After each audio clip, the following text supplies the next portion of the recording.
অন্ধজনে দেহে আলো এই প্রতিপাদ্যকে সামনে নিয়ে সাতক্ষীরার শ্যামনগরের সিডিও উইকটিমের উদ্যোগে ফ্রি চক্ষু চিকিৎসা ক্যাম্প অনুষ্ঠিত হয়েছে।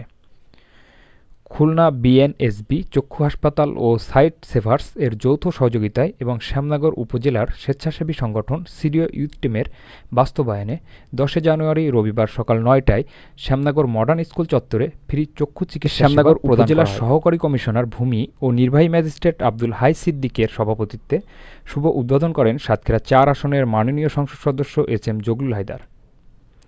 এ সময় তিনি বলেন, চক্ষু হাসপাতাল এবং বর্তমান জননন্দিত ফ্রি চক্ষু চিকিৎসা ক্যাম্পে বিশেষ অতিথি হিসেবে উপস্থিত ছিলেন শ্যামনগর উপজেলা পরিষদের চেয়ারম্যান এস.এম. আতাউল হক দোলন, শ্যামনগর উপজেলা আওয়ামী লীগের যুগ্ম সাধারণ সম্পাদক প্রভাষক মোশাররফ হোসেন, উপজেলা পরিষদের ভাইস চেয়ারম্যান প্রভাষক সাইদুজ্জামান সাইদ, মহিলা ভাইস চেয়ারম্যান খালেদা আইয়ুব ডলি, থানার অফিসার ইনচার্জ আলহাজ নাজমুল হুদা, শ্যামনগর প্রেস ক্লাবের সাবেক সভাপতি ও সদর ইউনিয়ন আওয়ামী লীগের সভাপতি জি.এম. আকবর কবির, উপজেলা প্রেস ক্লাবের সাধারণ সম্পাদক জাহিদ সুমন, উপজেলা সিনিয়র মৎস্য কর্মকর্তা তুষার মজুমদার, উপজেলা কৃষি অফিসার মোহাম্মদ এনামুল হোসেন প্রমুখ।